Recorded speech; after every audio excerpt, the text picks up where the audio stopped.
Hello, hello. Hello, hello. Oh, there we go. What's up? Colin, I'm doing great. How are you? doing fine. Doing fine. Thanks. Yeah.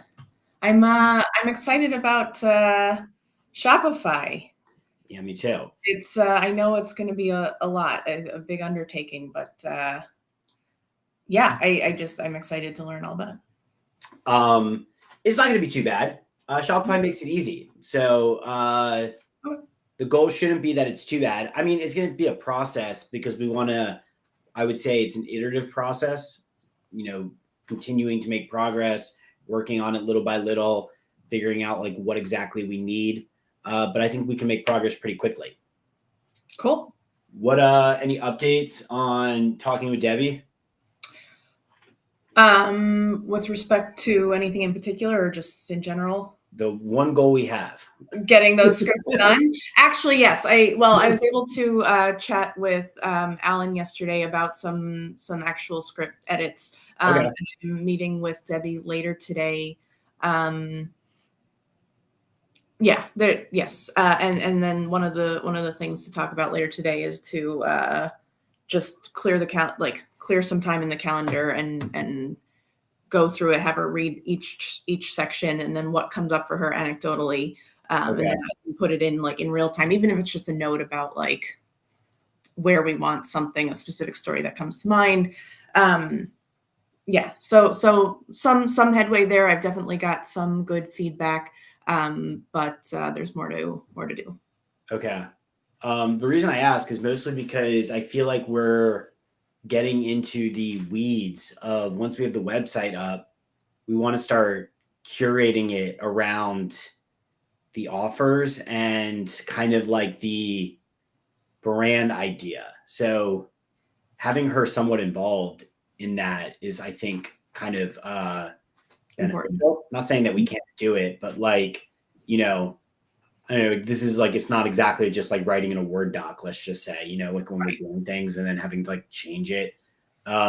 So I'd like to know that she's on board, I guess, with what we're thinking. I don't know what exactly that is per se. We could talk about that now, but like just understanding the structure of the pages, what we're pulling over from the old website, what is just totally free reign for us to kind of like run with.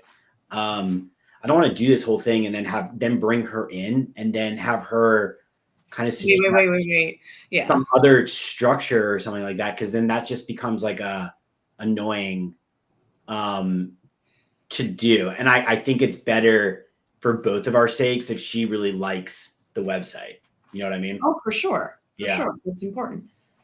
I think some of this will be taking notes because right now I don't know, having a list of like specific questions to ask her about would be useful, because she trusts us. I know she trusts us, but that doesn't mean she's not going to have opinions down the line, and I can't predict that.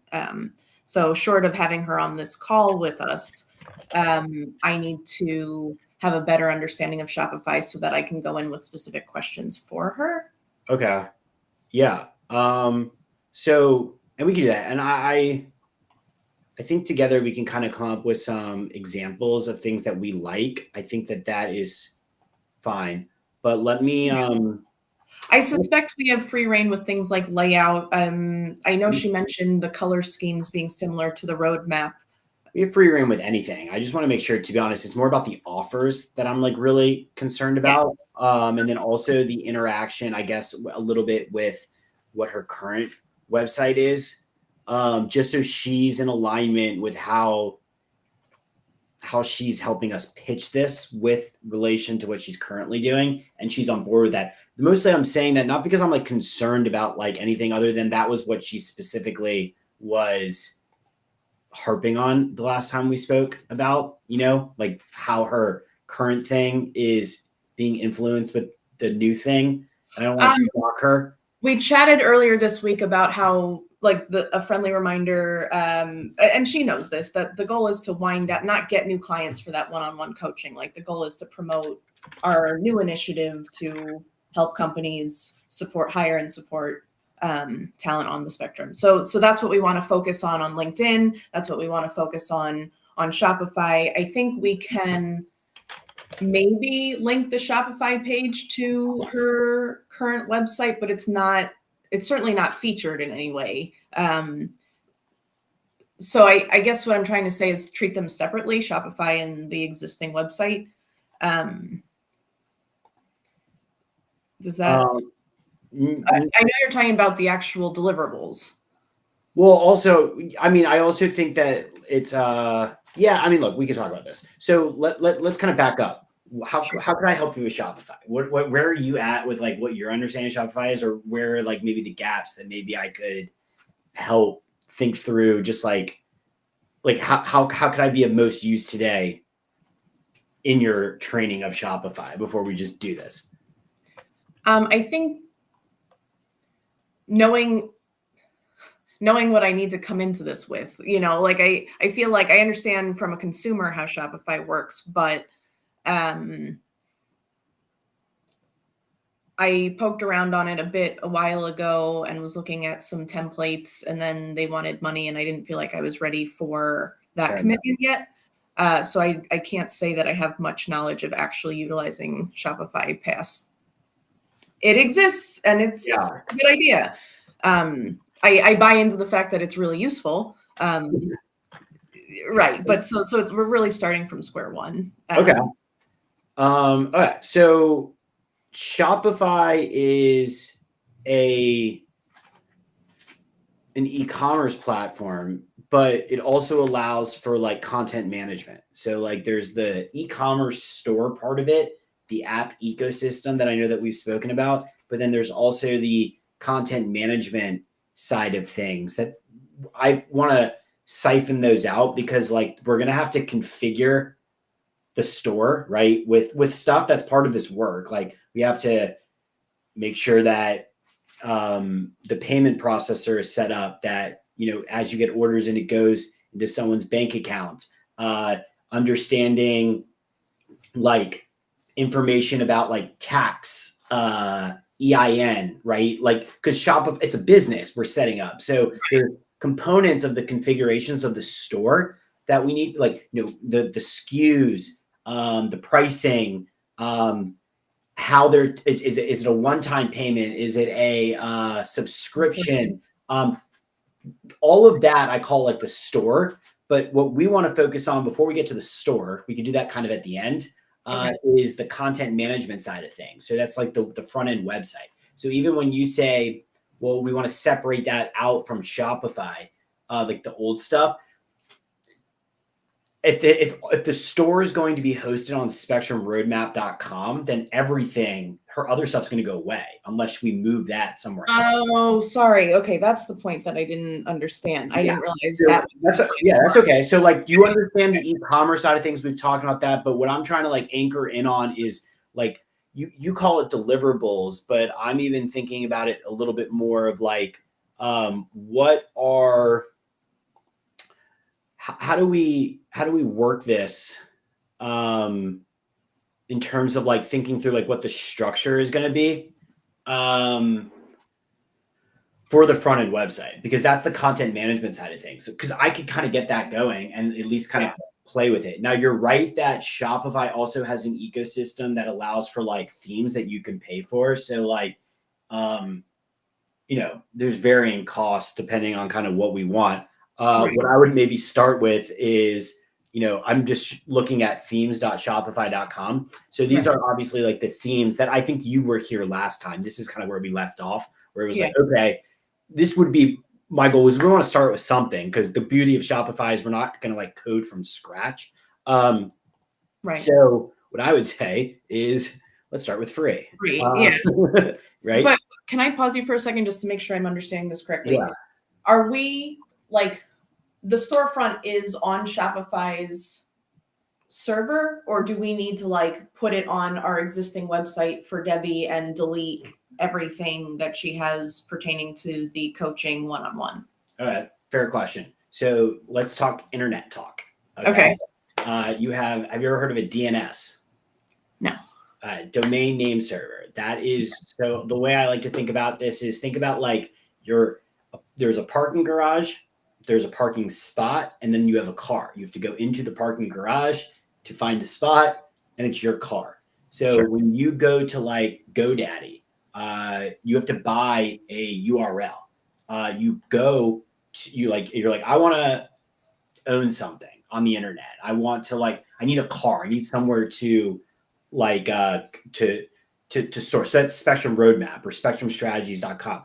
Those are like the parking spots that you need to be able to know that you can travel somewhere and like have a place to go. So the car of being able to do that, there's lots of different DNS providers. GoDaddy is one of them. Google is one of them. There's lots of different places that sell, your parking spot. I don't know what Debbie's on. I'm going to guess she's on GoDaddy. A lot of people. She is on GoDaddy. The reason I say that is just because her sister is on GoDaddy. I know that. So I'm assuming that she's on GoDaddy. So she's bought Spectrum Roadmaps through GoDaddy. So she's got a parking spot. And GoDaddy is the car. Now, what we want is, where's the parking garage? That's what we call hosting, because you have to host it somewhere. You got to put the car somewhere. You might have a car and you might have bought it from, the dealership, but at the same time, you have to kind of put it somewhere. So Shopify handles that. That's kind of the beauty of it. When you used to use WordPress, WordPress is a good example. The reason that you're familiar with WordPress, we've talked about that before, right? As like an example of content management system, there's WordPress. WordPress is WordPress allows for separate hosting. So they're just kind of, to be honest, it's open source. So they created the CMS, the content management system, like the back end, but you had to kind of figure out where you were going to host that. So like oftentimes I used to use Bluehosting as an example. It's like a web hosting company, or Hostinger I use. These are all web hosting companies that work really well with WordPress. That's how websites used to be built. So you could kind of set up a web hosting, which is like a parking spot, and then you could fill it with your car, which is WordPress. But you had to have some level of technical skill to even understand what I'm talking about, to know about how to do this. They make it pretty easy, but it's a little complicated. Let's just say if you don't want to do this. What Shopify does is they're like, well, we're just going to do all this for you.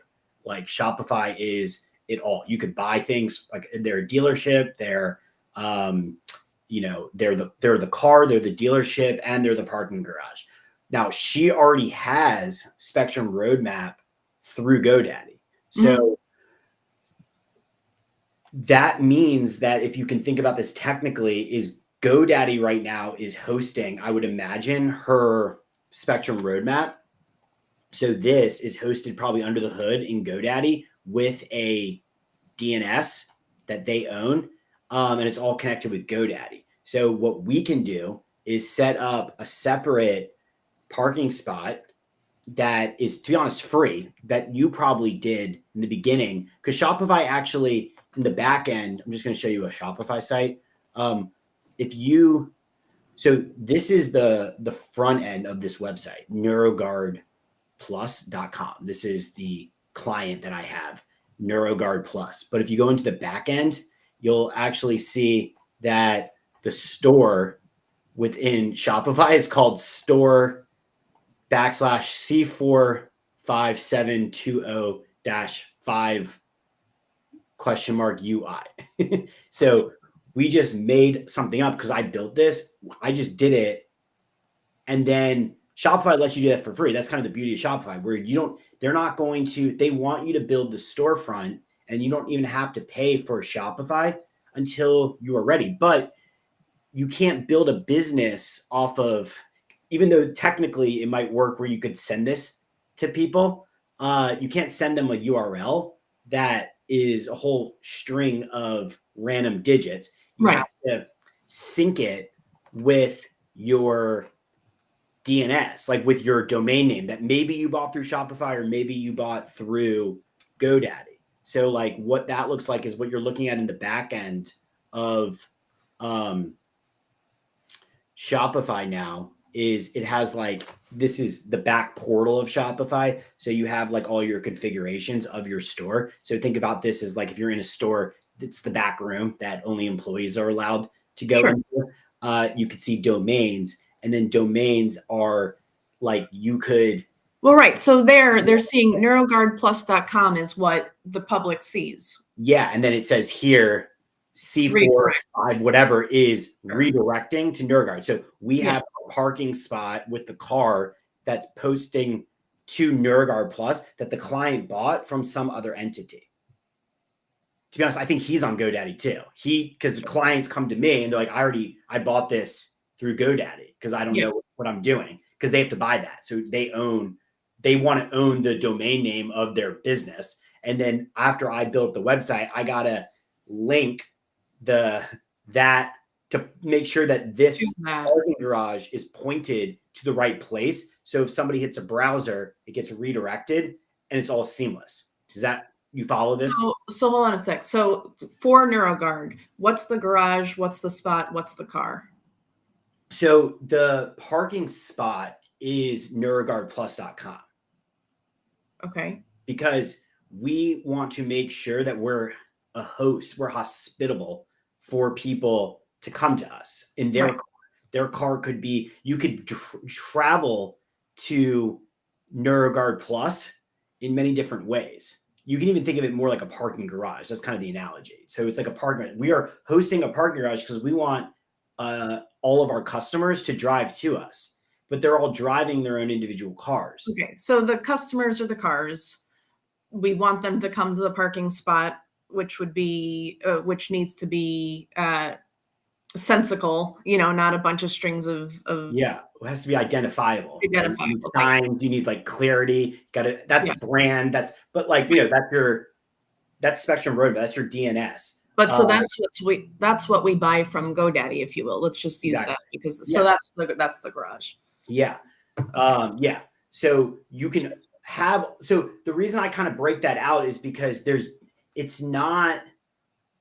different entities. That's kind of the point. And you can configure them in different ways. But at the end of the day, you need both a clear building where people can come with their car and park and have a nice experience. That's the goal that we're trying to create. And people will travel to that in different mechanisms. They might go through different browsers.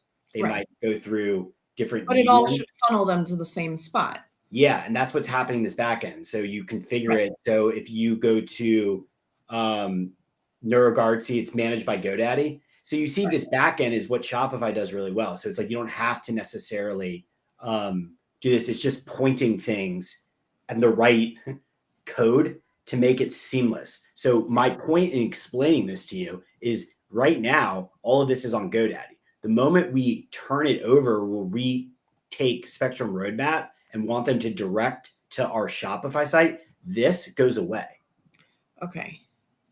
Unless GoDaddy has a way to allow to. Yeah, but even so, you only have one parking spot. It can't be called SpectrumRoadmap.com. We have to build this into the new garage. That's what we need. That's what we can do. We can code whatever we want. So we can create more pages. We could create a navigation. We're in control of the experience that we're giving to our customers. But now you're on, I think, the same wavelength as me, which is I'm trying to understand like what are we building in a way that's going to get approved so we can switch it over where this goes away. So I'm thinking, so it sounds like we have two options. We can either buy a new domain or which would buy a new domain, maybe on the same GoDaddy account, or just buy a new GoDaddy. Okay, no, yes. I'm sure Debbie doesn't want to lose that page. Like it's not ready to be gone. So in terms of next steps, we would need to. So the next steps are that we can build, and this is what I'm getting at, is we can build something just like I did when I started the NeuroGuard. We had the same problem. It was actually called the Power Plus Mouthguard. That was live, hosted at Power Plus Mouthguard on Shopify, and then we had to change it. So in the back end, I started recreating the website with the client the way that we wanted to do. And it was called C457220 until we got to a place where we were ready to go live. So I propose that we do the same thing. We're doing the same thing. But what I'm trying to think about the end in mind is we want to align on getting to a place where this goes away. Right. So the goal is to not make her nervous by saying that at all. It's to actually go through and say, okay, well, like, how do we structure the website so she feels comfortable that all of the information that she wants is just recreated on the new website through Shopify that I can do that is going to be even better than what she has now. Because if I ask Debbie, hey, Debbie, how do you change the copy on this? She's going to say, I have no idea. Right. And what I'm trying to get to is actually build out the pages. So that's no longer the answer. You'll know how to Shopify, they handle all the oh my God, words. The consumer portion, the click through but we still need the main website to be. Here's a back end of Shopify. Everything here up is the back room, right? It's all the e-commerce stuff. We have home, orders. So home just means your dashboard of how your store is doing. You have your orders, your products, your customers.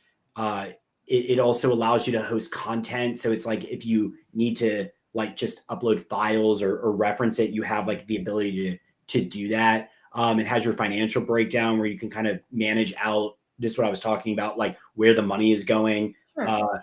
It actually, Shopify is actually acting like a bank where it's like you can apply through credit.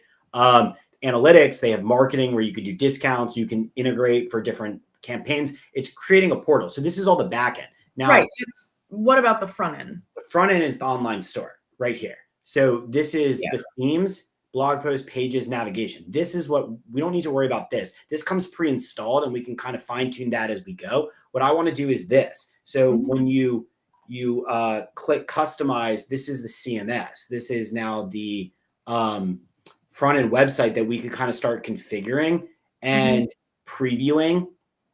And it's going to be on a domain that's just random until we want to change it. So with this, my walk away is, okay, well, how do I make us progress? So let's say by next week, I want to kill it, right? What if I just do the whole thing in a week and just, have it all ready to go? I'm not saying it's going to be approved, but I'm just saying that like you could we have a domain. So I guess what I need to ask Debbie, and I'll write this down. Does she want to buy a new domain? I wouldn't confuse her. I mean, that is a fair question. I just wouldn't ask her that because I think that's too technical of a question for her. Fair question, but you're trying to solve the problem. But Debbie only has one problem, and we don't want to have her get distracted on her problem, which is that we have to record videos. I don't want her to like think about that. What if you're talking to her? The question is more about trying to understand more about like what her vision, what your vision is, I would say more so than hers for the website. So now let me go back now with this like understanding is let's go back to like where I was talking about these Shopify themes. So what you did, which is kind of the last conversation we had, I just thought that you were picking the wrong theme because one, you were picking themes I thought that looked nice, but they were a little too abstract. I thought of what you were picking. You're picking optimized websites for like e-commerce, large SKUs, but that's not what we're going to do because we're only going to we want to focus on SKUs. Like we don't want more than 3. So trying to think through a design like that. And also I think that we should just go with the free theme for now. Like why not? Right. So I actually think maybe you were even picking maybe like something like this. That's kind of like what I remember. And I would actually think about like, well, here's what I would do. And here's the thing, because I kind of know how to code, is you pick 3 free themes and then you can always modify the code. So like what's happening is you import a theme. You could import one of these free themes to the store. You start with that and then you start modifying the colors. You start modifying the code. The beauty of this is you're not starting from scratch. Like at no point are we saying like, hey, I just want to build a website and like doing it. I'll see there for a sec. Oh, there you go. I don't know what happened. At no point are we like thinking about coding this from scratch. So you have access to all the code. So I have, my point in showing you this is we can modify the themes, but like we don't want to be starting from a position of trying to get like a square theme into like a round hole. So we want to find something that we think is good, because if we do that well, then I actually could make it look pretty close. I'm not saying it's going to be approved, but like, you know, if we have nothing now, we can make a lot of progress in 1 week. Quite a good draft, to say the least. Yeah, we might have the homepage done. We might have all the pages done. We might have like literally everything done. I wouldn't get Debbie too overwhelmed with this until you can visualize something for her, because I think that like, and that's what I want to help you get to is like, how do we get something where you could show Debbie and then she's like, okay, we're almost there. So first of all, if you go to the themes, you see that they have literally broken down industries. So, I mean, obviously services is probably the way to go. Because like, I thought that the one that you sent me, I thought, I don't know if you got here, but I remember I thought that you were looking a little bit too much. What you showed me was like e-commerce. So you could say like, it was kind of like electronics or home and decor. It's like a website built around the idea of having lots of SKUs. Services are not really like that. If you go to services, you just see that. I definitely looked at these. I guess I thought I was looking for something I just liked aesthetically, because then we were going to tweak it anyway. You're right that the closer it is to, I didn't think about, the closer it looks to something we could actually use, the less work you have to do, right? Like that it just makes sense. So, but like I like the way that I just. So typically, if you do like a Vue demo store, this is kind of like what we're working with. So it's like, I mean, honestly, this doesn't even look that off from what her current website is now, right? You have like a discovery bar, spectrum strategies, navigation. I'm not saying that this is like the best theme ever. It's kind of simple, but I actually would start with simple for now. I think simple is probably good. Well, it sounds like we can change all the fonts, that it just kind of hard to know. I don't want to have to start changing layouts as much, or as much. Yeah. So like little things that it would be nice to kind of,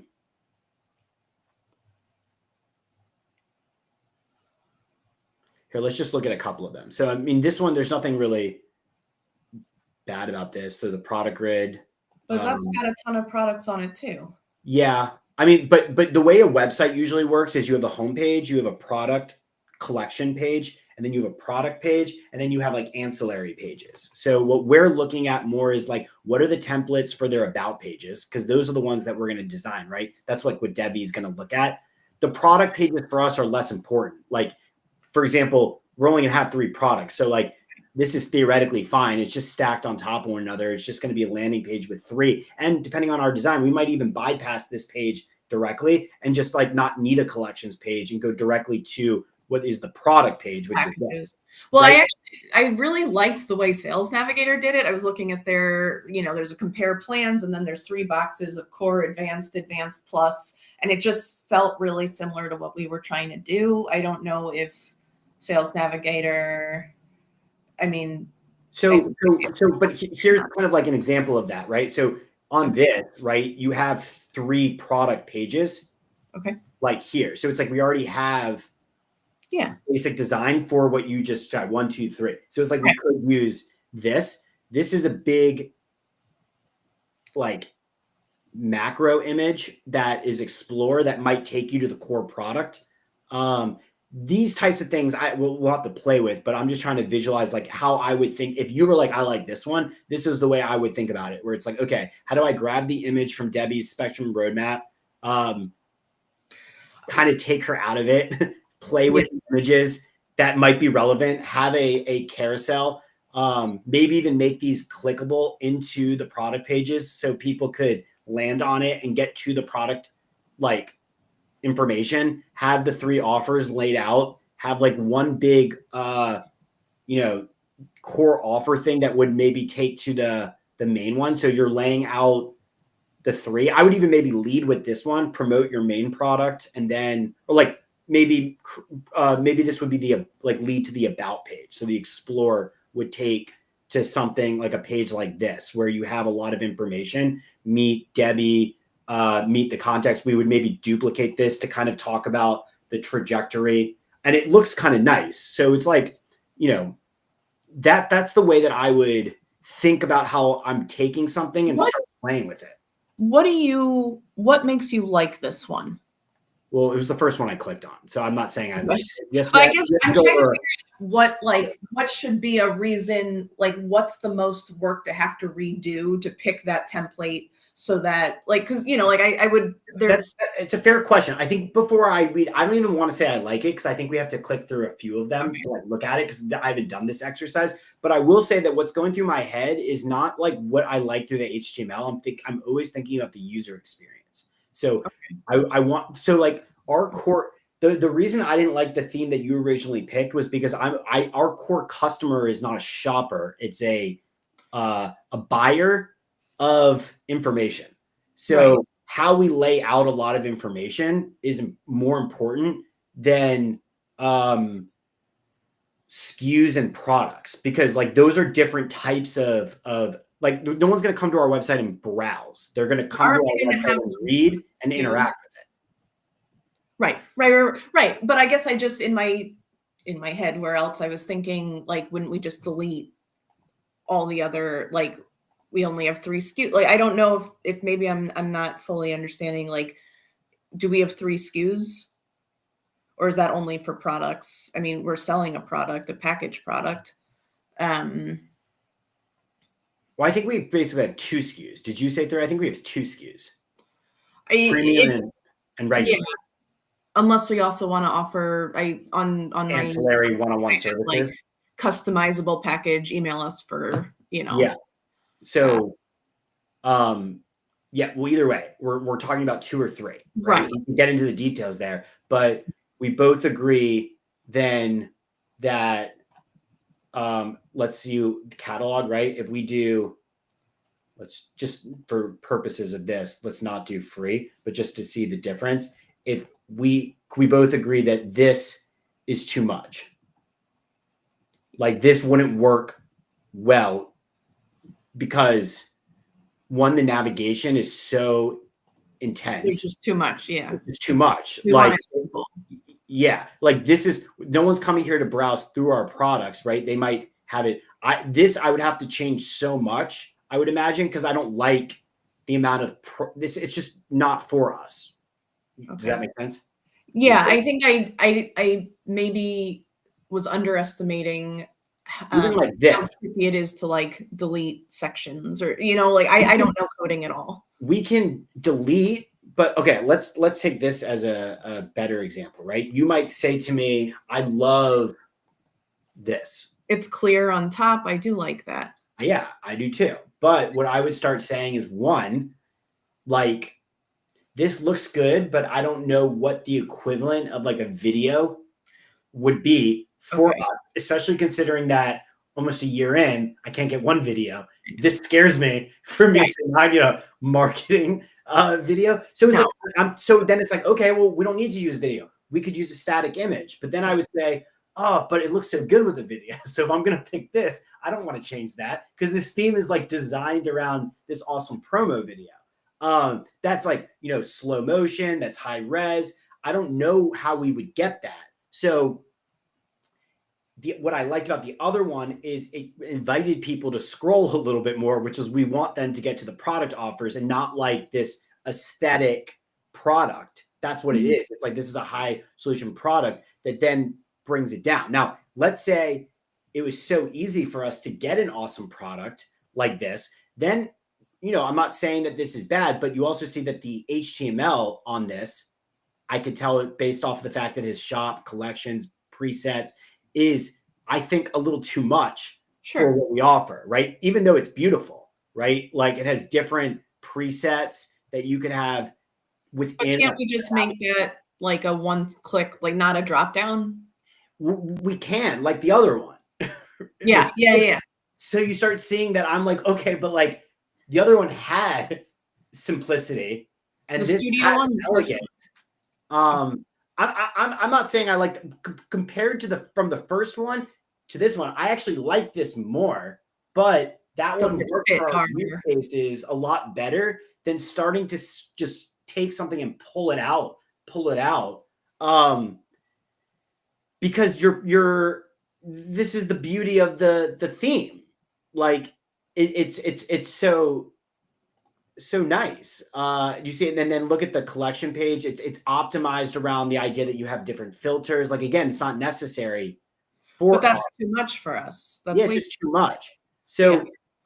So I could tell that this is just an optimized website or e-commerce store specifically for higher SKUs and like higher catalogs. Right. That's elegant. Look, it's $350. So it's like, that's what they're doing, but you can, to be honest, you said that your husband is a coder. $350 for a sophisticated website like that is actually a great steal compared to how much that used to be, because you could plug it in to Shopify and start messing with it. That if for the right customer, and the fact that the price point makes it so it looks a little bit more elegant than some of these free themes that look a little bit more bland. But Yeah. going back to like what I'm thinking about our user experience is, do you really think that people are going to make a purchasing decision based off the elegance of the HTML or the way that we do copywriting and lay out the offers and then do marketing and like do even create ways to communicate with the team, right? The Yeah. simplicity Yeah. I feel like actually would drive conversions a lot more than the elegance of this. I 100% know that Dad, Debbie, and I all agree simple is, we want it to look professional, but simple over fussy. So now we're going back to the simple services one that are free that I understand aren't as fun, right? But I feel like for our use case, they kind of work a little bit better. This is a little less fun than the other one, but it's simple and it does work. Like I don't think this I didn't love the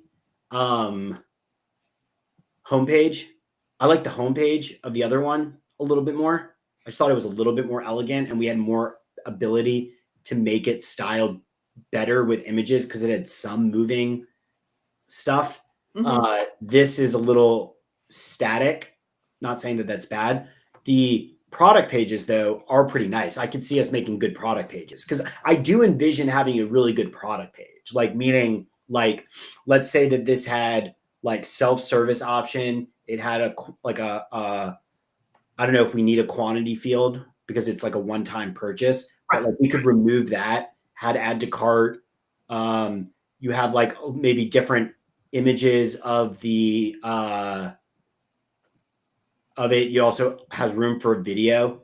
So it's like we could have like a small 2-3 minute video of the course module, or Debbie even like giving like a teaser. Right. Well, I wonder if that might be like having a small video like that next to each package where she explains what you get might be nice in addition to having the text. I don't know if it's necessary. I have to think on that. Yeah, those are the types of things that I don't know what the answer is. I think I understand why it makes sense maybe at the beginning to kind of be helpful. I mean, look, the way I see this is it's controlling your position, meaning like the idea here is to have an awesome homepage, awesome product page. Those are the two things that we basically need to get this going.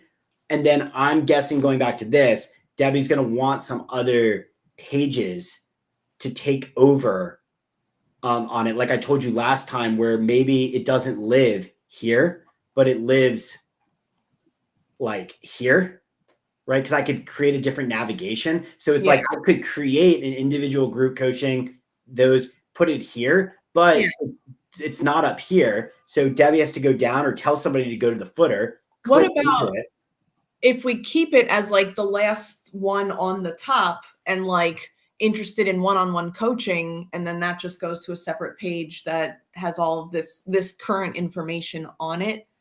Yeah, but I hear you. I know this is coming. I know I'm prepared for when Debbie tells me that too.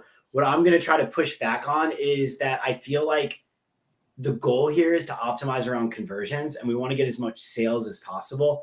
And we don't want to get as many one-on-ones. So Right. to put it in the same spot means that like we're still a service we're promoting it equally. And I just think that that's a mistake. Yeah. I'm not saying that people can't find it. But I think purposely we should bury it a little bit. Yeah. Where Debbie could tell her clients to go look at it and get to it. But when you want, I think about the user experience, we want to land somebody on the page and then we want them to understand our core offers. And we're a company that sells corporate training. Right. And the moment you start saying, and also do one-on-one coaching, yeah. You're actually, I think, shooting ourselves in the foot of having to explain that from the beginning versus land, because all the copy is going to need to speak more. Like, this is not welcome aboard strategy. This is not good copy. This for our purpose. Yes, we want to talk about like things like train your organization for the future, or like, create more loyalty, or power statements about training and preparing for a better workforce. That is a different audience and experience than individual coaching or career coaching, or even for now, family coaching. We could. So one thing I'm going to pitch Debbie tonight, I think a little bit rip the Band-Aid off. I'm not saying I'm going to hit the red button tonight. One, I don't have access to that. Two, it's whatever. Yeah, and that's not the goal. I don't want her to get nervous about that. No, but I think she gets excited about, like, she totally understands the, like, we're trying to phase this out. Yeah. And I think just starting that conversation now might be good. And like she's on board with that, but what does that actually mean? Like, let's start I need to start those steps early, I think, or sooner than later is, I think, going to help us out. So this, I think, is a little too modern for our taste. That's just my thought. Okay. So the other thing is, I just got, we just ironed out the details about like making company expenses for Sales Navigator. I'm a little bit hesitant to say, great, now that we started that, can we also start paying for Shopify? I think they give you it was like a couple days free. Yeah, I think to be honest, you get 3 months for like $1 when you like start with like a new email. And also you don't need to pay until you go. So I think I'm pretty sure the way it works is they let you set up the front end so we can do all this to our heart's desire. They don't let you set up the back end. So you can't collect payments, as an example. Sure. So right. So you can't operate a business unless you pay, but we could sit and do all this. That's what I want to go to. Because I actually, the way that the most economical way to do this is to pay no money, set up the Shopify, and then get Debbie to approve it, go live, and then start selling it. So it's within, and then you usually have like a few months of they're charging like $1 or something like that. And this is also why I'm actually optimistic that if you start the LinkedIn stuff, you might be able to, between you and Debbie, because I think Debbie probably already has some people in mind. I'm going to guess that she could promote this to get a sale. And then you could start simultaneously. So both of those kind of hit at the time that we do go live.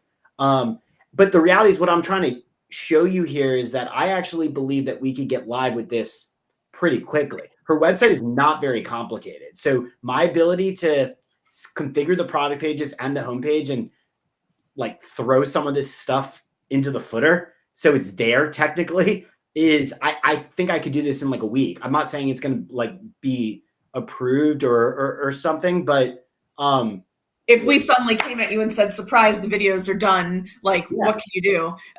Right. This could be. Yeah, I kind of want to have it done because I actually think that, well, the reason I feel like I'm kind of ready to do this is because a lot of the power copy of configuring it, I can leverage from the videos. Like a lot of that is going to, I mean, that's branding, right? We want it to kind of have a similar vibe of like some of the statements or things like that, maybe in some, like on the product page or something we can kind of extract and pull from that a little bit. And also, I think setting this up will help you push you into thinking through some content strategies because you're starting to see it come together. That Content like strategies for what? Oh, for socials? Sure. Yeah, social, just kind of like to create movement because it's like, well, if we're thinking about what headlines are good and what sub headlines are good and what like a branded paragraph might look like, well, that could be like a post that you could then leverage to start posting. Getting activity. Yeah. So okay, so can you click the 1 to 9 free services is okay, 1 to 9 is grayed out. That's why. It's not grayed out. Excellent. So aren't these our bread and butter right here? Yeah. These are the options. Yeah. So I remember I looked at that studio one because I remember thinking I liked that picture, that it was abstract. I would want to change the fonts for us. That's all doable. What I want you to kind of envision is, were you okay with this type of like HTML animations? That's what we're really looking for. Because it's like, well, like for example, like changing the dynamics, like this is where it gets complicated, where it's like, oh, I kind of want this to be like a video that you land and it's just like video with an overlay of the text over the video, like we saw before. And it's like, okay, so you're basically saying, hey, you don't want this. Right.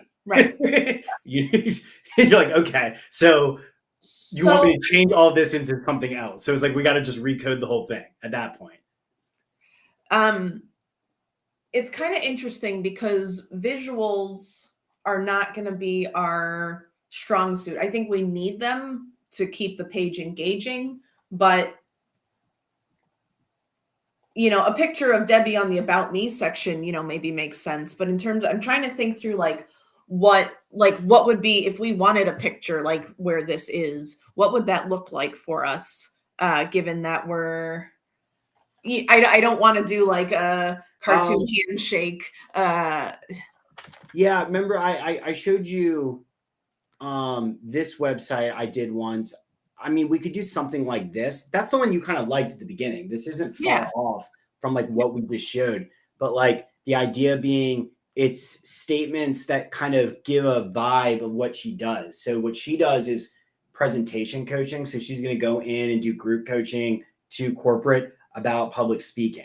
So we chose imagery that were diverse, that showed people public speaking. So in a similar vein, we could kind of show some type of group dynamic. It might be a little bit harder, but we could try to find like stock photography with people. I don't know. I don't want to like profile with autism, but like something. Yeah, yikes. But more a diverse group of human beings, kind of like around a board meeting or working with teams, is kind of the way that I was thinking about it, with power statements going around. That's kind of what I would be. Do we need multiple? Like, does it have to be a carousel? Can it just be like one until we have maybe more? It can, but here's the thing about that. It's a taste thing. What I like to do though is, if you are, I don't know if you're going to be in this situation, but this is how oftentimes I use websites, is you want to think about like if you're giving a presentation or if you are on a call and you want like something in the background, oftentimes you kind of want maybe your website up. That is the first representation of your brand that sits here. And so if it's just static after like 10 minutes and nothing's changing, it starts getting quite boring. Unless the power, I'm not saying it's impossible, because this is that, right? But this is like visually a lot more appealing than what we are looking at here. Just it is what it is, but like it's not really that appealing. So like, for example, I would say that we can maybe, this is the types of things we could kind of potentially change. So one is, do you see how you probably can't tell, but if I subtly change the way the HTML works on this, is if I subtly scroll up, that disappears for a second. And then it's just the power statement. So Right.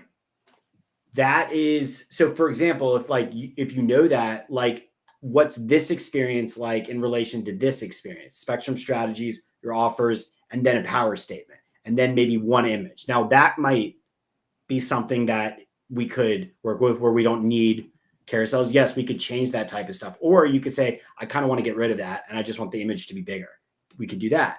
Or I want this to lock in place. I don't want that to happen. I would prefer if it scrolls up and then totally locks into place. Similar to freezes, like in Excel, freeze the first line or something. Yeah, like this type of navigation where this goes up and then this locks in place. Yeah. So those are the types of things that we could totally change. Sure. But it's not changing the structure. That's changing the elements, not as much the structure of the website. So go back to the 6 options, because if we already know Studio's the way to go, then that's helpful right there. But so now that we kind of have, I think, a base, let's say, understanding of what we like, what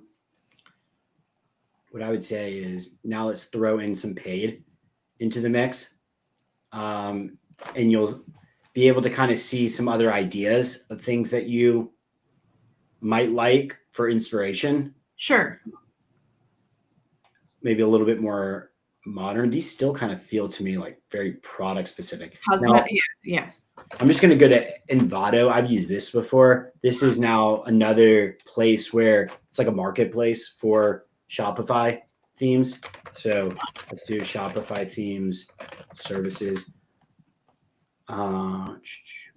WordPress.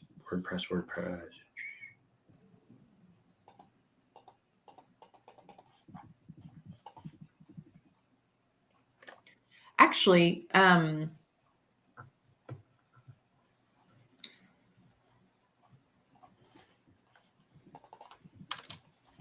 well,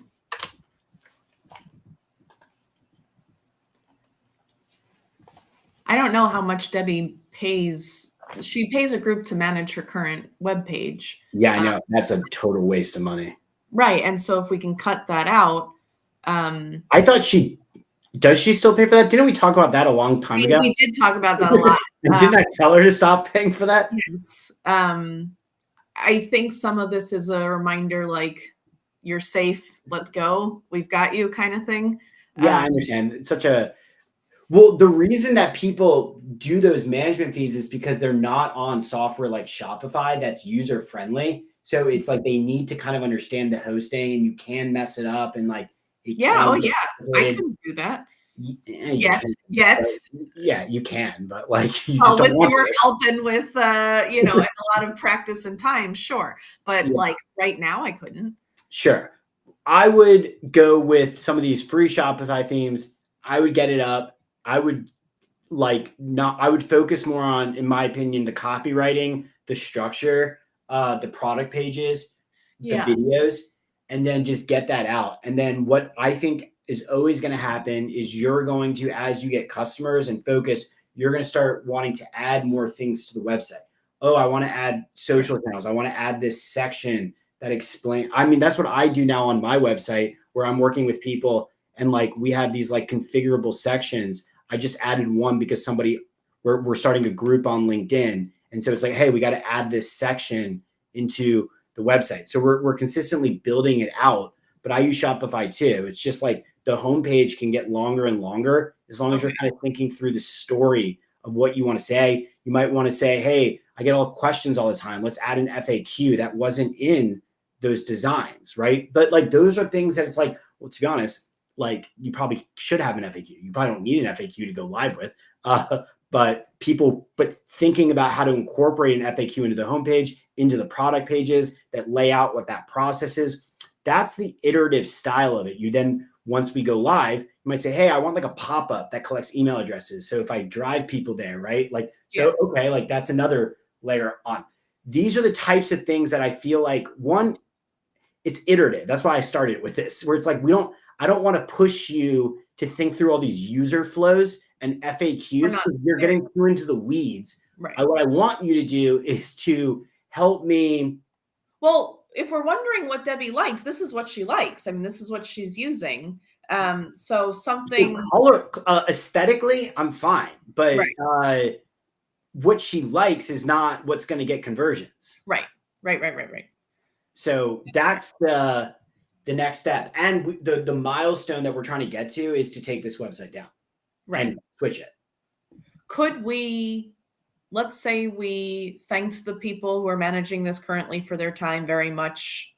Went our separate ways. We would still have this website because I like the way it's clear at the top here. Yeah, because just change all the content, but I like the layout. Yeah, she's paying a management fee. So GoDaddy is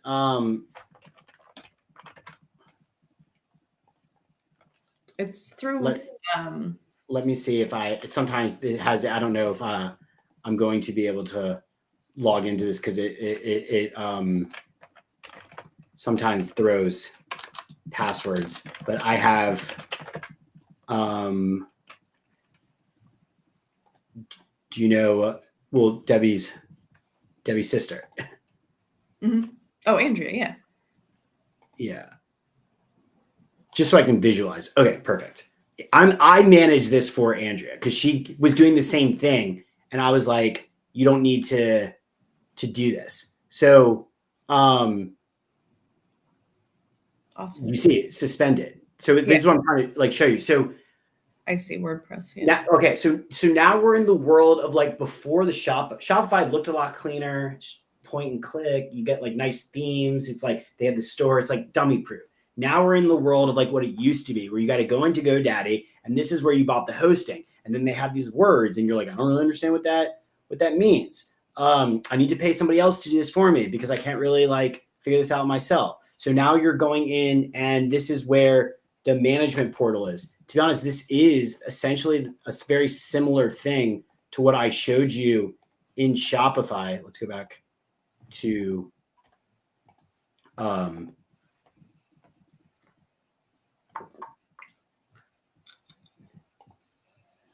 when you go to domains, this is a very similar type of experience than what the experience is on GoDaddy. So you can change all of your cPanel, which is essentially changing your servers.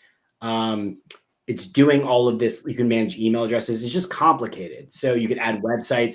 So if you edit website, now you'll see that what GoDaddy is doing is they've linked up with WordPress. WordPress is a content management system that's hosted on this domain. It's happening in the background. If you press edit website, now all of a sudden it's going to open WordPress's admin. Have you ever seen this before?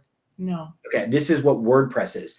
The majority of the websites on the internet were built off of WordPress. What you're looking at now is a CMS that was open source. So they thought through the initial structure of what then Shopify iterated on. This was very big 20 years ago, where it was well, instead of having people need to manage websites with HTML, why don't we build a content management system that allows them to manage it through a interface? So you can edit pages. You could go to a customizer, go to your theme options. This was the backbone of what Shopify just was hey, we could do this a lot better. This is more complicated because it's very, to be honest, this is confusing. How do you change? It's not, you don't do this.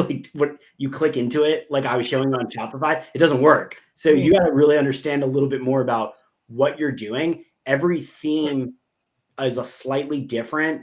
To be honest, the best way to describe WordPress is you get what you pay for. It's free, so it's great, but it's not. You got to pay for somebody else that wants to kind of understand how to do this, because you have to. This is kind of how it works, right? This doesn't look as pretty as what I just showed you in Shopify. To really understand how to change certain things, you have to it's complicated. You got to open up both browsers. You have updaters. You got to understand how it works. A lot of the themes that it was the same concept. You bought themes, and then they came with instructions on how they worked. So each one was different, where like you could had to, there was like, let's just say like it was like a complicated dance, I would say. So it's like if you're a dancer and you like How it all complicated works together. dances, yeah, you could figure it out because it follows a similar like pattern and structure, like a piece of Once music. you learn how it's connected, I'm sure it's not complicated. It's just It's still complicated. So it's like even if Andrea, for example, sometimes does ask me to make a change, I get frustrated because it's like, oh, I haven't even thought about that in like 6 months. I don't even know how that gets updated. I got to like sit down and really think about this because the pages, as an example, I remember when we did it to make it look good, was kind of complicated because this was like you got spoiled with your Shopify now. well, that's why I don't use this anymore because of that. So like for example, actually I'll give you an example. So I remember this off of Andrews. So if you look at this, do you see how the banner up here is purple and then it has a power bar, but if you go into the about section, that banner only appears on the home page, and then the interior page is going to look slightly different when it loads. It's not very fast here. Looks really different right now. Yeah. Well, also this is kind of why you get what you pay for. I mean, well, this isn't that. Sometimes the themes are very clunky. They're not like fast. Shopify like handles a lot of that stuff. I mean, this is actually pretty bad. This isn't a good representation of the website. I mean, it could also be for other reasons, maybe. Yeah, totally.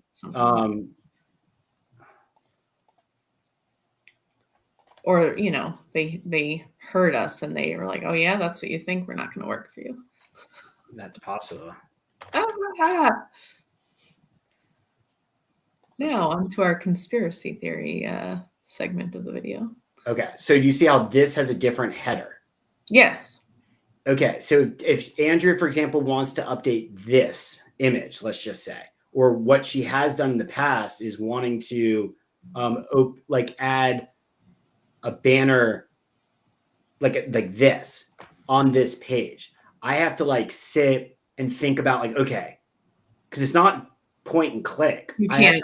I have to like customize that page and then think through in Shopify, well, how do you even access that page and where is it? Obviously, I'm going to do that more than she is, but I understand that she's definitely not going to do it. And if I sit down for 20 minutes, I could figure out how to do it, but it's complicated. Shopify. Well, you sold me on Shopify.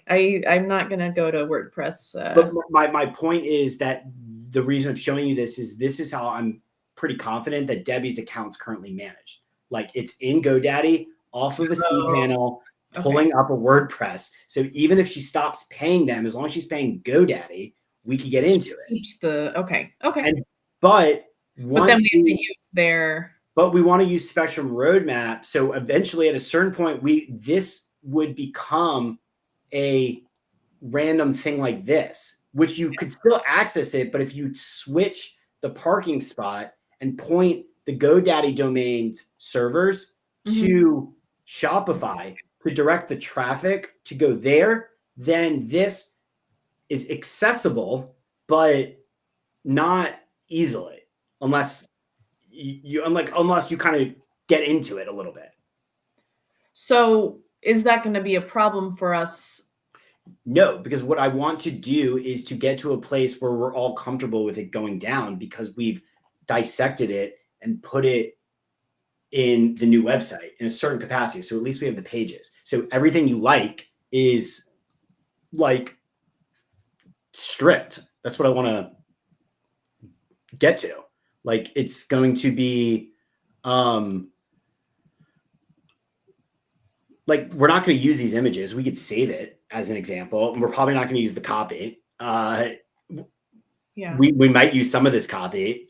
This is going to, we might have this section, but it's totally going to be different. So at a certain point, once the other one is up and you could show it to Debbie, if she could compare it side by side, we want to get to a place where she agrees that it doesn't really seem like we need this anymore. I think I can start on that on our next call. Yeah. I think I understand Especially, you I might not be think able to now, sell her on that right now because she doesn't have the visual of the other one yet. But yeah, once it's but at there, the same time, she understands that the goal is she understands the goal is not to expand this practice. So what's the point of having this? No one, no one, as nice as it is, like if she wants to just like keep pictures of it because it's a great thing that she built, that's fine. But I don't actually see the utility in, like, what I want to do is start our new stuff fresh with Shopify, so there's no confusion, no headaches, no yeah, whatnot.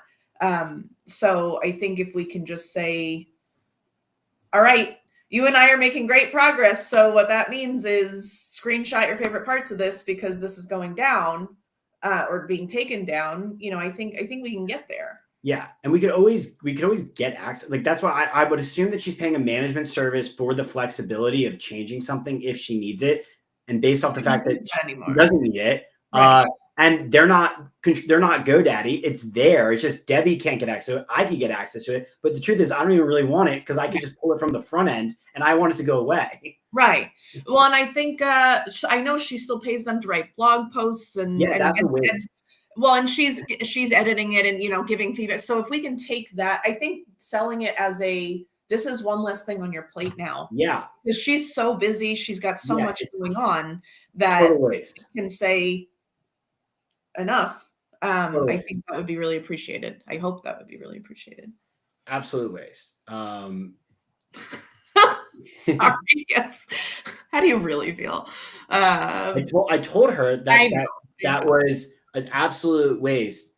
I'm trying to see if they have a blog somewhere. They might. It's good information. It's not an absolute waste, but it's a waste for her to pay for it. Who's it for? This is their blog page. So it would be the same thing. We could do this. So this would be the same idea where it's like they have blog posts and then this is the individual blog post. So in Shopify, what I showed you to set up a blog post in WordPress, you got to navigate that CMS. I'm not saying it's hard. It can be trained upon, but you see how Shopify just has blogs and then it allows you to create different blogs and manage it directly through their like interface. That makes it a whole lot easier and faster to like manage this yourself. So the idea being that, to be honest, you can create blogs because I actually think that would be helpful because the idea is create content for social media and then just insert it as a blog everywhere. Post that will help SEO and helps you kind of like curate, because this is what's going to actually help with your building the website, is because I would encourage you, again, we're getting ahead of ourselves. You don't have to do this right away. But when you think about FAQs, you get a blog, you kind of want to create a resource bank to be able to, like, as an onboarding experience, point people in a direction that's accessible through the website. So again, it's like free help. So fewer touch points or fewer. Like just top 10 things. It's like little like pre-selling content that's there that people could demonstrate subject matter authority. That, to be honest, she probably already has integrated into her website somewhere that we can just pull out and import what's into relevant the website now. Yeah. And I think, this looks very user-friendly. I think I could get comfortable with, so I think what just rang through my brain was, oh God, there's so much I need to do. I need to like just prioritize what I should be working on right now, because we've sort of gone back to, I'm looking at scripts more and editing there with Dad. Now I want to do it with Debbie because that's a priority. We need to have a product that we're proud of. I'm excited about continuing with the LinkedIn stuff, building that network. It's slow, but it's getting faster. So I'm like, it's just taking me some time to ramp up there, but it's going well. I just have to keep doing it. I do want to get started on this Shopify page because that's exciting too. This is where I feel like it's important to kind of just divide and conquer, where it's like, I would say, let me set up the Shopify stuff to get to a point where it's like structured a little bit. And then you could get a little bit more comfortable with changing it, because it's not understanding it. I don't have to necessarily build it to understand it. Also, yeah, but also it's because it's like when you're starting from nothing, 0 to 1 is the hardest part. So if I could just get something up that you don't like, that's easier for you to determine what you don't like and what you want it to be, to Sure. like bring that to the table. And then if we both have access to it, either I could change it, you could change it, you could edit it, let's just say. Right. I would really double down on doing the LinkedIn stuff and then pushing Debbie to create the videos. Yeah. Because the Shopify stuff is going to get a little unnecessary if we don't have the videos, and it's going to get a lot more fun quicker if you have a pipeline. Yeah. Okay. Because I also know I haven't been I have all the intentions in the world of creating some of those social media posts that we've already talked about, and that that's why I would focus more on that. And I think you would get, I think you're going to get lost in the Shopify stuff the truth is that Shopify is, you're going to spend a lot of time in Shopify. Shopify is the core business driver. Yeah. So I would actually like hold off on that because that's coming. Yeah. But that's going to be my world once we've got the product out the door. Yeah, that's your main. That's the main software you're going to use. Like, and Shopify is the business. So, like, I would actually spend a little bit more on your time working with Debbie, working on LinkedIn, working on the social accounts, getting conversations going, really doubling down on that, and then I can make progress on the Shopify side over the next week or two. And then hopefully, what I'm hoping is we can kind of come full circle where Debbie's ready to record. You have some conversations going. We can continue to talk about that. And then it's more of like on me to like get this over the finish line to get to a place where it's approved by you and Debbie. And you will be able to kind of pick up the baton once it's kind of there. Because at that point, I think you're going to want to learn about how to do this a little bit more to you'll feel bad which is what always happens to clients because Shopify is so easy where you'll be like, I want to change this picture, but I'm not going to ask you about it. I'll figure this part. Right. And then you'll realize it's a lot easier. And learning Shopify that way is a lot easier than where you're at now, which is like, I don't even know where to begin. Right. It's the same concept with the scripts. It's easier to edit than it is to create it. Also, once it's up, you can kind of be helpful in like using ChatGPT to kind of think through better comments or sections that you think like the story's missing, because I actually think you'll be really helpful with that. That's the part where it's like, think about the user experience. It's like you have one section, but you feel like it's not, like we're missing something, so we need to add another section in between because the story doesn't flow. Because it's like, hey, we introduced the problem, maybe we should add a section that explains more about like statistics or like drive it home more. Like then we have to recreate sections in the homepage, which we can totally do. You'll learn a lot of like, well, let me do that, but you'll see kind of what I did to do that. And then we could talk a little bit more anchored in like executing something that we both think is good versus like where we're at now, which is kind of like, I don't know, like, what are you going to do? Yeah.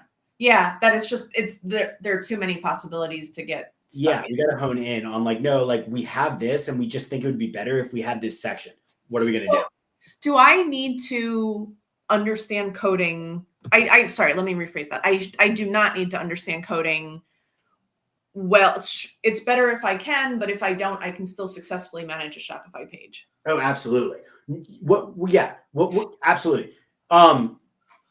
What's exciting about, to be honest, this is where I'm at in my life is I don't know how to code. So I would always hire people to execute client ideas at cheap price points. To be honest, like your husband probably knows how to do this. This is what I used to do, where it was like the client would ask for something that like kind of needed some change of the template that I didn't know how to code. But the beauty of Shopify is it's such a commoditized skill that like a lot of people know how to do it, that like you could pay somebody like $50 and like just get it done. But with AI, I actually now know how to do it because I could work with the AI who gives me code where it's like I'm explaining to them in English what it is, and I know how to feed them the current code and then feed it back to me. And then Shopify's editor is like keeping memory. So as long as I don't like, I know how to go back, right? Nope, didn't work. And then ask the AI, like, didn't work, try again. Crazy. Yeah, that's like actually crazy. Yeah, and then even if you don't really understand it, like what the code is, it's kind of giving you steps to follow to update this file, this file. And then I've reached a place where I've done this long enough where I don't understand how to code, but I understand where it's being pulled from, like Right. the structure of it. That I can kind of understand what parts of the code need to be changed based off the section or something. And then if the AI is feeding me the code, that all I'm doing is copying and pasting, and I'm like shocked at like what I showed you actually was something I coded with that header where it was like locked in. That would be an example of something where the client came with the idea. It was like, hey, I think we need a navigation and we should probably like lock it at the top. And I would be like, well, I got to get a developer to do that. I don't know how to do that. But that was something that like I could speak in English and say, hey, I want to add a custom piece of code on this page that does this. And they say, no problem. Here, feed this into this page. And it's like, okay. And then it like shows up and you're like, hey, that worked pretty well. But like the colors were off and I could just feed the AI and be like, well, I think it would be better if it had like, gray links and not like if it was black with gray. And they're like, no problem. Here's the new code. Copy that one. It's like, oh, okay. Yeah. No, that's really cool.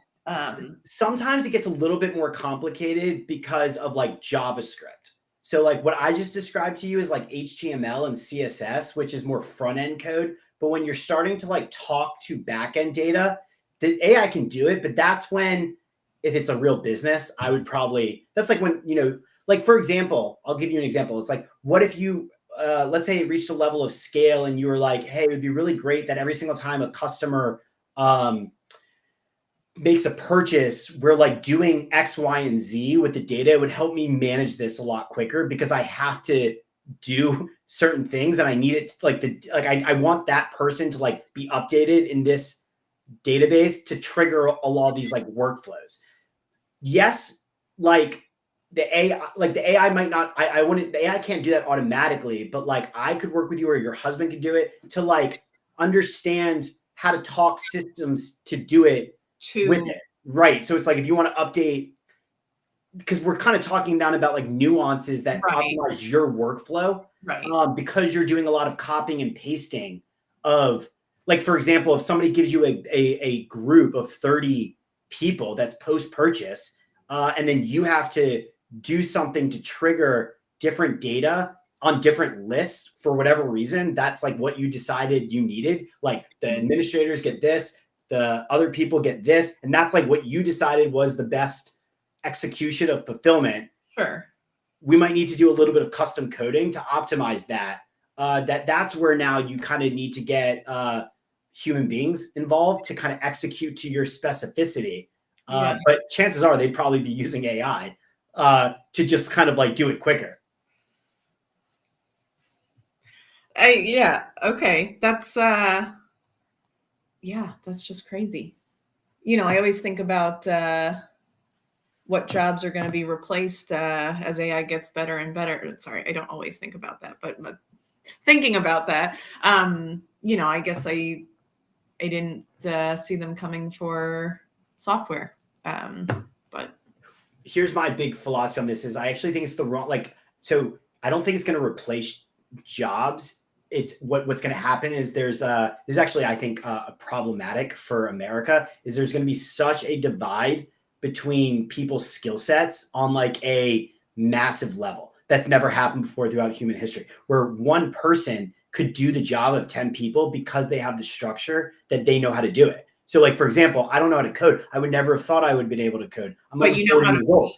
But now all of a sudden I know how to get things done that need coding using AI. Right. That you're using your resources. Yeah, that I know how to do that I can get this done quickly in ways that I can already see where clients are coming to me, that something that I used to say, give me like a week. I actually need like literally like 10 minutes. Yeah. That's because you're comfortable how to interact with. But because my skill sets are getting so much higher, but you have some people who don't use AI, that don't understand it, that aren't even trying to expand their skill set. And then there's other people who are becoming practitioners in it to kind of amplify themselves. So like, there's always been a divide in marketplace of like certain people are more skilled than others, but now the divide is going to become so high that certain people are going to be able to do the job of 10 people, that The If team they know how that to you ask correctly, if you know how to cue it yeah, correctly. you just understand it. So Yeah. it's like you Yeah. could, you know, in time, it's like even in this workflow, you saw the videos that I sent you. I just wanted you Yeah. to see kind Yeah, of like yeah, the work. Okay. So it's like that's a good example. I did that by myself. Like, how did I do that by myself? But you kind of see the workflow. It's like, well, I used Restream, and then I did another AI tool to do like Opus clips to do it.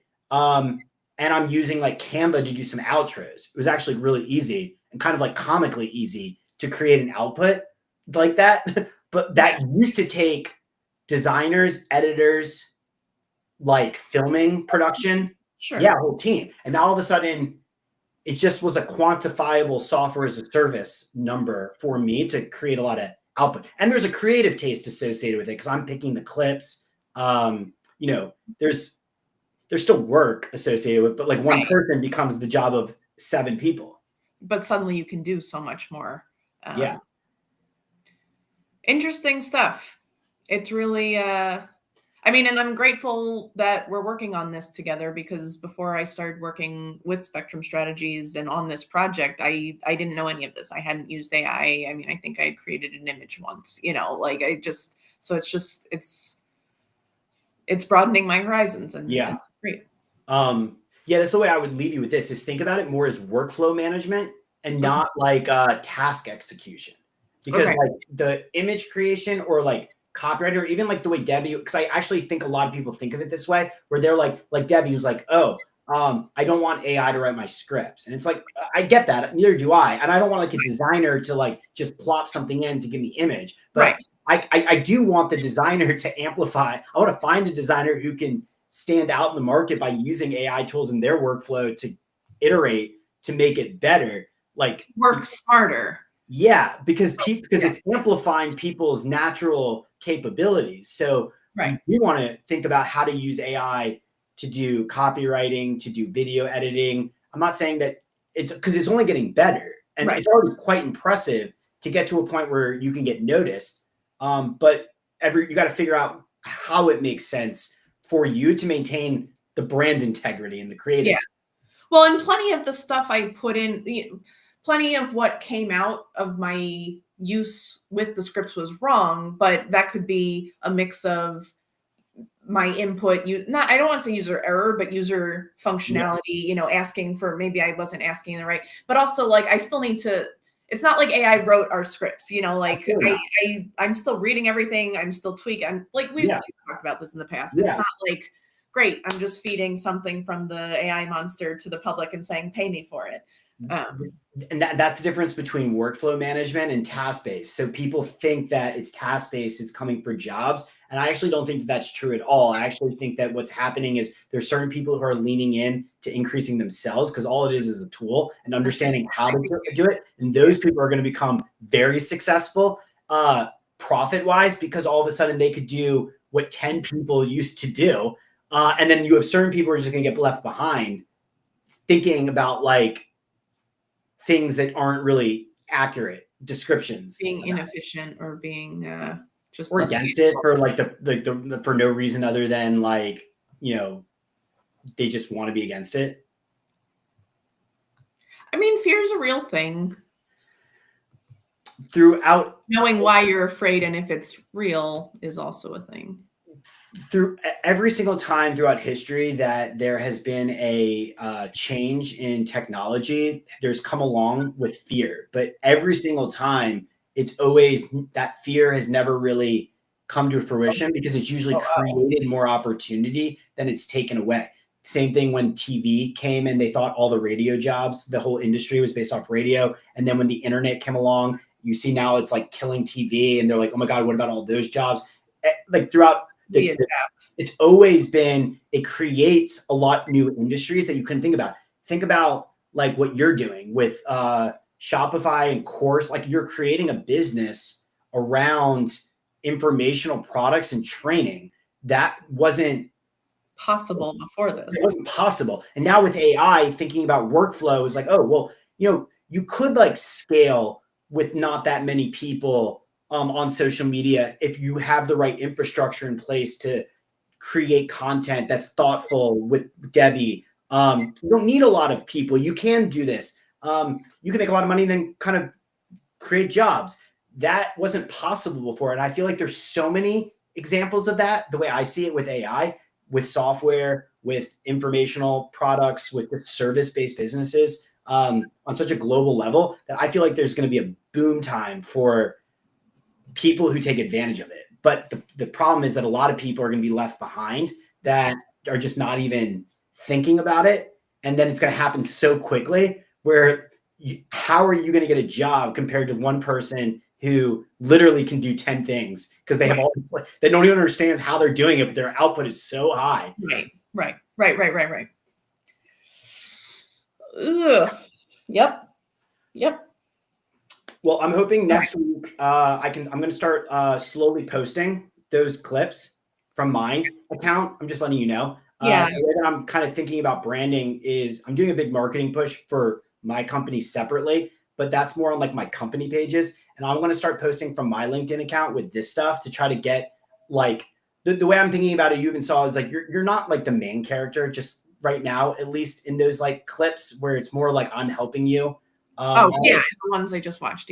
Yeah, that's kind of the way I kind of see it. But I would like to flip that where it's like you're coming to me with like things that like are happening on LinkedIn in certain clips. Those are the ones that I can see how like you could share with your network before. But I still feel like a lot of the pre stuff is like, you know, me talking about Shopify or me talking about LinkedIn.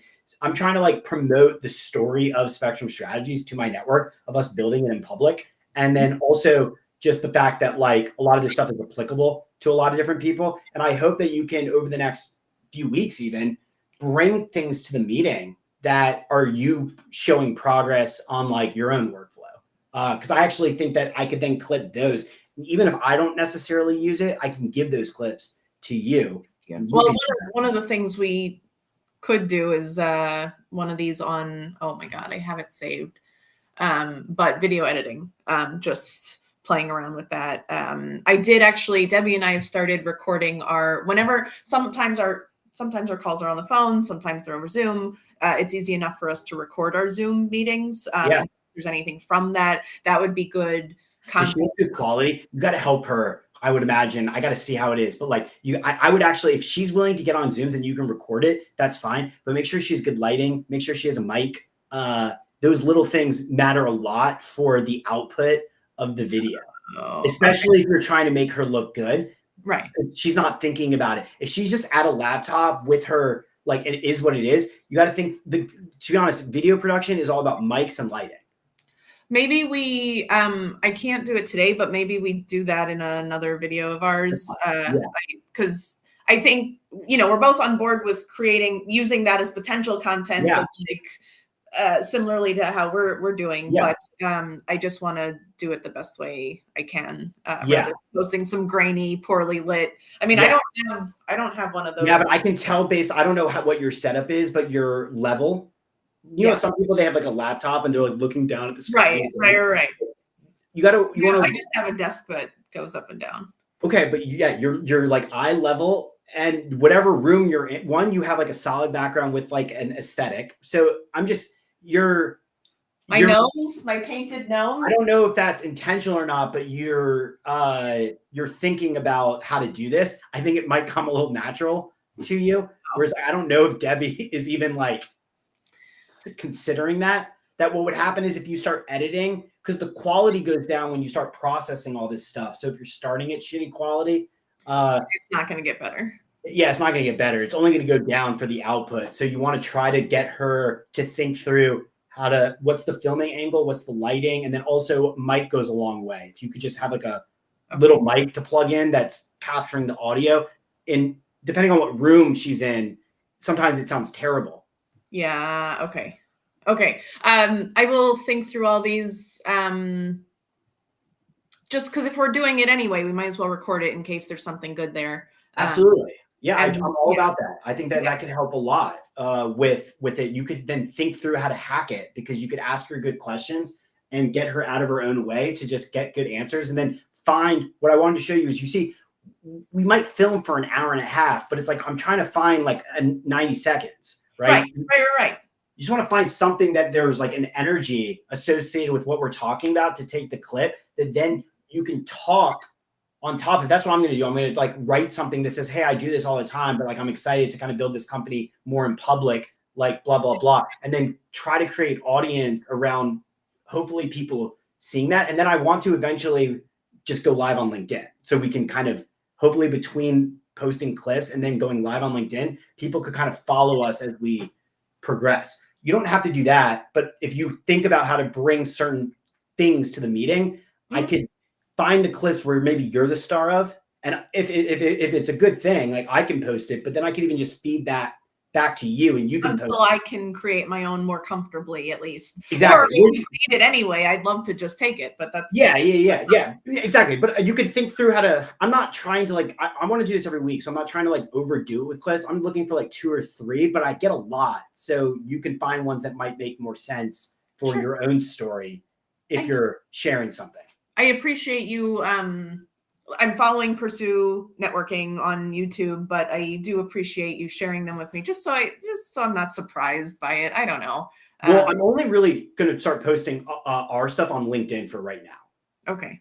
To my network as like, but I actually think that that's the one that people are going to notice the most because nobody really follows Pursue. I'm trying to flood that with a lot of content now to try to grow externally through software, but really try to tell the story in a more creative way through you and Spectrum Strategies, because I actually think a lot of people in my network will be interested in this project naturally. Yeah. And I think that they would actually want to support me more through my project if they like this project. Because I feel like I could educate people through this project. It's a great project. So yeah, exactly.